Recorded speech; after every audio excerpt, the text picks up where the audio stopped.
were told Ben would never walk, talk, and definitely not go to school. But here we are.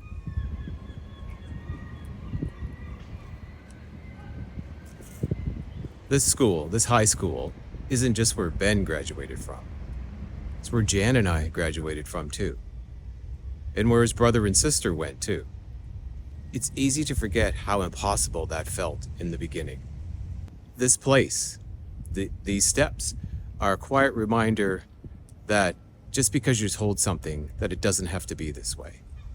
And maybe, just maybe, the future can look nothing like what you've been told to expect. So here's some ways that you might be able to get to that better future. One big thing I've learned, and it took me a long time to get there, is that how you see the world and how you talk about the world will shape how your life becomes. Basically, we live in the language we speak. Think about that for a minute. If all you ever focus on is what can't be done, then that's the only story that will come true. And if every conversation is about what's missing or what's broken, then you'll miss all the parts that are growing and developing. It's not about ignoring reality. It's about learning that literally the language you use will create your world. So if you keep saying, he's never going to learn to walk, then you'll stop looking for ways to try and make that happen. If you say, well, we're just stuck, well, then you'll stop looking for ways to move forward. Ben's world doesn't have to be defined by limitations, and neither does yours. You see, the more we started to shift away from all the limitations and the constraints that others put on him, the more we saw how things could be different. Not magically, not overnight, and we're still working on some of those, but they kept moving towards that, slowly and steadily. The words you speak will definitely shape the possibilities that you have, so choose them carefully. This next truth is a hard one. You see, the people you expect to be there when times are tough don't always show up, or they're not there to provide you the support you're looking for. Sometimes that's your family. Some of them will disappear. Some of them will go silent.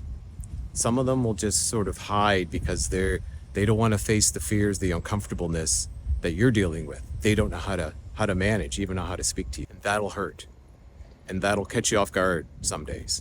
But there will be others. There definitely will be others who show up. It's that teacher who comes up with a new way to teach your child just because she wants to. It's the friend who listens to you without trying to fix everything. Or that support worker, that therapist who kind of becomes like family. These are what I call your champions. So go look for them, find them, because they're going to help you get to that future that's better than the past. Just nurture them, keep your eyes open for them, and let go of all the others. So let me say this. You're going to be tired. Some days, you're going to be beaten to exhaustion. There's no other way to say it. And that kind of tired doesn't get solved by an afternoon nap or a weekend off. There'll be years, yes, years, where sleep will be rare. Because when your family member, and in my case, Ben, doesn't sleep, neither will you. And when they're unwell, their stamina will outlast you.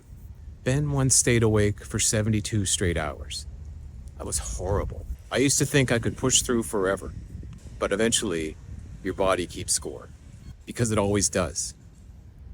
You have to start protecting your energy, even in some small ways, even if it feels selfish to do it, but it's not. You need to stay grounded. You need to stay hopeful, and you need to stay you. None of us get a choice about creating a life. None of us get a choice about taking that next breath. Those things are involuntary. What you do get to decide is whether you want to live your life by default, about what others think you should do, about what the experts say, especially what they said about Ben, or creating a life that you both design. That's your choice. If you look at the leaders throughout history, and I'm definitely not talking about the so-called political leaders, I mean the real ones, like the war heroes and the champions in sport and in life. They all have one thing in common. They all ask, what's the most I can do? They don't ask, what's the bare minimum I can do to get by and to win that championship? If you continually ask what's the most I can do, your life will change. It will grow. It will expand. You'll feel fuller and freer, and it'll draw you closer to the person that you are meant to be. That's the single shift that changed everything for me. You know, what's the most I could do today? It's not what's easy. It's not what's expected. It's not what will look good on paper. That doesn't mean every day is some grand achievement. Sometimes the most you can do is just sit quietly and be present. Sometimes it's asking the hard questions during an IEP meeting or some appointment with your doctor. Sometimes it's saying no to something that doesn't serve your family. You're allowed to say no. But if you keep asking that question, what's the most I can do?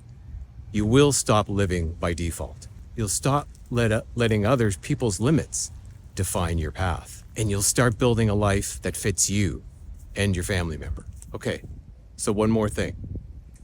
There will be times when you'll have a moment spiritually.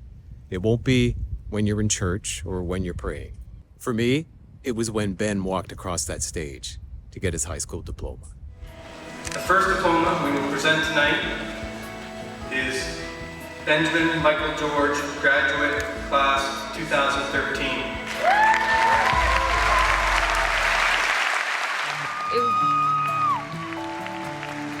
It was a moment of sheer exhilaration and peace, where I felt that, the whole world could fall down around us and we'd still be okay. Why does that happen? Well, it's because your spirit is growing. It's developing. It's expanding.